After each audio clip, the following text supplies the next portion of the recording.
Spring Glen friends. Today we're going to be reading Chapter 7 of The Lemonade War by Jacqueline Davies. Chapter 7, Location, Location, Location. Location, real estate term that refers to the position of a piece of real estate as it relates to the value of that real estate. Evan was in trouble. So far he'd earned $47.11, which was more money than he'd ever had in his whole life. But today was Friday. There were only 3 days left. 3 days to beat Jesse. He needed to earn almost $53 to win the bet, and that meant each day he had to earn. Evan tried to do the math in his head. 53 divided by 3. 53 divided by 3. His brain spun like a top. He didn't know where to begin. He went to his desk, pulled out a piece of paper. His basketball schedule was from last winter, and flipped it over to the back. He found the stub of a pencil in his bottom desk drawer, and on the paper he wrote, 53 divided by 3 equals. He stared and stared at the equation on the page. The number 53 was just too big. He didn't know how to do it. Jesse would know how, he muttered, scribbling hard on the page. Jesse could do long division. Jesse had her multiplication facts memorized all the way up to 14 times 14. Jesse would look at the problem like this and just do it in her head. Snap. Evan felt his mouth getting tight, his fingers gripping the pencil too hard as he scribbled a dark storm cloud on the page. His math papers from school were always covered in X's. Nobody else got as many X's as he did. Nobody. Draw a picture. Mrs. DeFazio's voice floated in his head. She had always reminded him to draw a picture when he couldn't figure out how to start a math problem. Picture of what? He asked in his head. Anything, came the answer. Anything? Yes, anything, as long as there are 53 of them. Dollar signs. Evan decided to draw dollar signs. He started to draw 3 rows of dollar signs. 1, 2, 3, he counted as he drew. 4, 5, 6, he drew. By the time he reached 53, his page looked like this.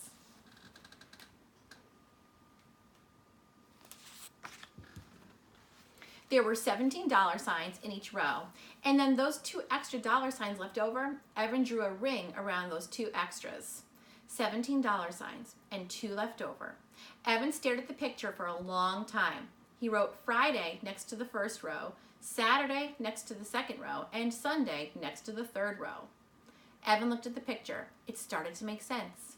He needed to make $17 on Friday, $17 on Saturday, and $17 on Sunday. And somewhere over the 3 days, he needed to make 2 extra bucks in order to earn $53 by Sunday evening. Evan felt his heart jump in his chest. He had done it. He had figured out 53 divided by 3. That was a 4th grade problem. That was a 4th grade math, and he hadn't even started 4th grade. And no one had helped him. Not Mom, not Grandma, not Jesse. He'd done it all by himself. It was like shooting the winning basket in double overtime. He hadn't felt this good since the Lemonade War had begun. But $17 a day? How was he going to do that? Yesterday, he'd made $45, but that was because he'd had help and free supplies from his friends. They weren't going to want to run a lemonade stand every day, especially on the last days of summer vacation. He needed a plan, something that would guarantee good sales. The weather was holding out, that was for sure. It was going to hit 95 degrees today, a real scorcher. People would be thirsty, all right. Evan closed his eyes and imagined a crowd of thirsty people, all waving dollar bills at him. Now, where was he going to find a lot of thirsty people with money to spend? An idea popped into Evan's head. Yep, it was perfect. He just needed to find something with wheels to get him there. It took Evan half an hour to drag his loaded wagon to the town center, a distance he usually traveled in less than 5 minutes by bike, but once he was there, he knew it was worth it. It was lunchtime, and the shaded benches on the town green were filled with people sprawling in the heat. Workers from the nearby stores on their half-hour lunch breaks, moms out with their kids, old people who didn't want to be cooped up in their houses all day. High school kids on skateboards slooshed by. Preschoolers climbed on the life-size sculpture of a circle of children playing Ring Around the Rosie. Dogs lay under trees, their tongues hanging out. Pant, pant, pant. Evan surveyed the scene and picked his spot right in the center of the green where all the paths met. Anyone walking across the green would have to pass his stand, and who could resist lemonade on a day as hot as this? But first he wheeled his wagon off to the side, parking it halfway under a huge rhododendron. Then he crossed the street and walked into the Big Dipper. The frozen air felt good on his skin. It was like getting dunked in a vat of just melted ice cream, and the smells, a mix of vanilla, chocolate, coconut, caramel, and bubblegum. He looked at the tubs of ice cream all in a row, carefully protected behind a pane of glass. The money in his pocket tingled. He had plenty left over after buying 5 cans of frozen lemonade mixed with his earnings from yesterday. What would it hurt to buy just 1 cone? Or a milkshake? Or maybe both? "Can I help you?" asked the woman behind the counter. Yeah," said Evan. He stuck his hand in his pocket and felt all the money, bills and coins, ruffled between his fingers. Money was meant to be spent. Why not spend a little? Evan could just imagine how good the ice cream would feel sliding down his hot throat, creamy, sweet, like cold, golden deliciousness. He let his mind float as he gazed at the swirly buckets of ice cream. The sound of laughter brought him back to earth in a hurry. He looked around. It was just some girls he didn't know at the water fountain, but it had sounded like Megan Moriarty. "Can you please tell me how much a glass of lemonade costs?" $3, said the woman. "Really?" said Evan. "That much? How big's the cup?" The woman pulled a plastic cup off a stack and held it up. It wasn't much bigger than the 8-ounce cups Evan had in his wagon. "Wow, $3, that's a lot," said Evan. "Well, thanks anyway." He started to walk to the door. "Hey," said the woman, pointing to the ice cream case, "I'm allowed to give you a taste for free." "Really?" said Evan. "Then, could I taste the strawberry slam?" The woman handed him a tiny plastic spoon with 3 licks worth of pink ice cream on it. Evan swallowed it all in one gulp. Back outside, he got to work. First, he filled his pitchers with water from the drinking fountain. Then he stirred in the mix. Then he pulled out a big blue marker and wrote on a piece of paper, $2 per cup, best price in town. He'd barely finished setting up when the customers started lining up, and they didn't stop. For a full hour, he poured lemonade. The world is a thirsty place, he thought as he nearly emptied his 4th pitcher of the day, and I am the lemonade king. Later, Evan would think of something his grandma said, "Pride goeth before a fall." When Evan looked up, there was Officer Ken, his hands on his hips, looking down on him. Evan gulped. He stared at the large holstered gun strapped to Officer Ken's belt. "Hello," said Officer Ken, not smiling. "Hi," said Evan. Officer Ken did the bike rodeo every year at Evan's school. He was also the cop who had shown up last fall when there was a hurt goose on the recess field. Officer Ken was always smiling. Why isn't he smiling now? Evan wondered. "Do you have a permit?" asked Officer Ken. He had a very deep voice, even when he talked quietly like he did now. "You mean like a bike permit?" That's what the rodeo was all about. If they passed the rodeo, the 3rd graders got their bike permits, which meant they were allowed to ride to school. "No, I mean a permit to sell food and beverages in a public space. You need to get a permit from the town hall and pay a fee for the privilege." Pay the town hall to run a lemonade stand? Was he kidding? Evan looked at Officer Ken's face. He didn't look like he was kidding. "I didn't know I needed one," said Evan. "Sorry, friend," said Officer Ken. "I'm going to have to shut you down. It's the law."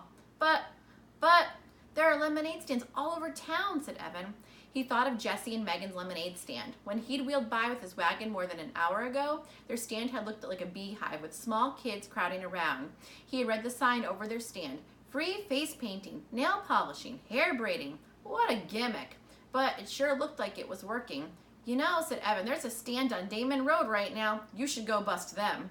Officer Ken smiled. "We tend to look the other way when it's in a residential neighborhood, but right here on the town green, we have to enforce the law. Otherwise, we'd have someone selling something every 2 feet. But there had to be some way to convince Officer Ken. How could Evan make him understand? "You see, I've got this little sister, and we've got a competition going to see who can sell the most lemonade, and I've got to win because she's..." He couldn't explain the rest about 4th grade and how embarrassed he was to be in the same class as his kid sister and how it made him feel like a great big loser. Evan looked up at Officer Ken. Officer Ken looked down at Evan. It was like Officer Ken was wearing a mask, a no smiling, "I'm not your buddy" mask. Then Officer Ken shook his head and smiled, and the mask fell off. "I've got a little sister too," he said. "Love her to death now, but when we were kids..." Officer Ken sucked in his breath and shook his head again. "Whew." Then the mask came back, and Officer Ken looked right at Evan for 10 very stern seconds. "Tell you what," said Officer Ken, "I do have to shut you down. The law is the law. But before I do, I'll buy one last glass of lemonade. How's that sound?" Evan's face fell. "Sure." he said without enthusiasm. He poured an extra tall cup and gave it to the policeman. Officer Ken reached into his pocket and handed Evan a $5 bill. "Keep the change," he said. "A contribution to the Big Brother Fund. Now, clean up your things and don't leave any litter behind." He lifted his cup in a toast as he walked away. Evan watched him go. "Wow," he thought, "I just sold the most expensive cup of lemonade in town." Evan stared at the $5 bill in his hand. It was funny, 2 days ago, he would have felt as rich as a king to have that money in his hands. It was enough to buy 2 slices of pizza and a soda with his friends. It was enough to rent a video and have a late night at someone's house. It was enough to buy a whole bag full of his favorite candy mix at CVS. 2 days ago, he would have been jumping for joy. Now, he looked at the $5 and thought, it's nothing. Compared to the $100 he needed to win the war, $5 was nothing. He felt somehow that he'd been robbed of something, maybe the happiness he should have been feeling. He loaded everything from his stand into the wagon, making sure he didn't leave a scrap of litter behind. He still had a glass full of lemonade left in one pitcher, not to mention another whole pitcher already mixed up and unsold, so he poured himself a full cup. Then, before beginning the long, hot haul back to his house, he found an empty spot on a shaded bench and pulled his earnings out of his pockets. He counted once. He counted twice, very slowly. He had made $65. The cups and lemonade mix had cost $9. When he added in his earnings from Wednesday and Thursday, he had $103.11. Now that's enough, he thought. Thanks, Spring Glen friends.